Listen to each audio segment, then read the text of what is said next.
नमस्कार, बहुत बहुत स्वागत है आप सभी का न्यूज़ 18 इंडिया पर। मैं हूं आपके साथ सुरभि शिरपुरकर। पश्चिम बंगाल के चुनावी नतीजों का दिन हमेशा की तरह इस बार भी बेहद निर्णायक और हाई वोल्टेज बना हुआ है। लेकिन शुरुआती रुझानों ने जो तस्वीर दिखाई है उसने सियासी समीकरणों को हिलाकर रख दिया। जहां अब तक तृणमूल कांग्रेस का दबदबा माना जाता था, वहीं इस बार भारतीय जनता पार्टी की बढ़त बनाई हुई नजर आ रही है और टीएमसी पीछे छूटती हुई दिखाई दे रही है।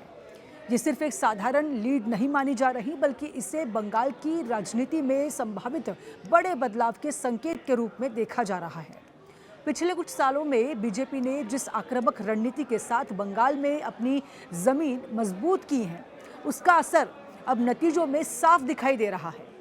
2019 की अगर बात करें तो लोकसभा चुनाव से शुरू हुई वो बढ़त 2021 के विधानसभा चुनाव में मजबूत विपक्ष के रूप में उभरना और उसके बाद लगातार संगठन को बूथ स्तर तक फैलाना, ये सभी कदम आज इस लीड की नींव बनते हुए नजर आ रहे हैं। बीजेपी की बढ़त के पीछे सबसे बड़ा कारण उसका मजबूत होता ग्राउंड नेटवर्क है। पार्टी ने गांव-गांव तक अपने कार्यकर्ताओं को एक्टिव किया, स्थानीय मुद्दों को उठाया और एक ऐसा कैडर तैयार किया जो चुनाव के दिन वोट को बूथ तक लाने में सक्षम हो।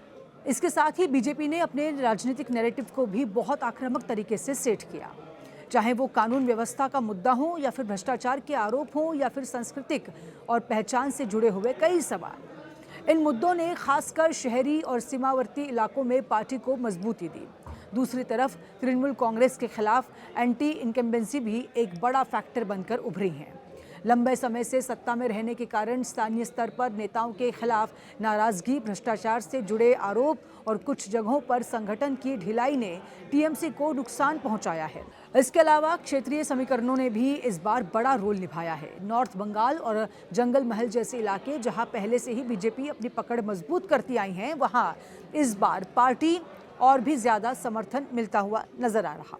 आदिवासी और सीमावर्ती इलाकों में पहचान और भी सुरक्षा से जुड़े मुद्दे थे जो ज़्यादा प्रभावी रहे, जिसका सीधा फायदा बीजेपी को मिला है। वहीं शहरी वोटर्स में भी बदलाव का एक ऐसा रुझान नजर आया है जहां विकास, इंफ्रास्ट्रक्चर और केंद्र सरकार की योजनाओं को लेकर बीजेपी ने अपना पक्ष मजबूत तरीके से रखा। लेकिन इस पूरी तस्वीर का दूसरा पहलू भी उतना ही महत्वपूर्ण है।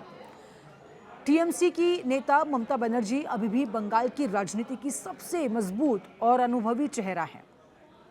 महिलाओं के लिए योजनाएं, ग्रामीण इलाकों में उनकी पकड़ और एक जमीनी नेता के रूप में उनकी छवि आज भी बड़ी ताकत मानी जाती है। यही वजह है कि मुकाबला अभी पूरी तरह से खत्म नहीं माना जा सकता। कई सीटों पर कांटे की टक्कर है और जैसे जैसे काउंटिंग आगे बढ़ेगी, तस्वीर और भी बदल सकती है। इस पूरे चुनाव में एक और दिलचस्प पहलू देखने को मिला है, वोटिंग पैटर्न में बदलाव। पहले जहां बंगाल में एक तरफा वोटिंग का ट्रेंड देखा जाता था, वहीं अब मुकाबला काफ़ी हद तक बाइपोलर यानी कि दो प्रमुख पार्टियों के बीच सिमटता हुआ नजर आ रहा है।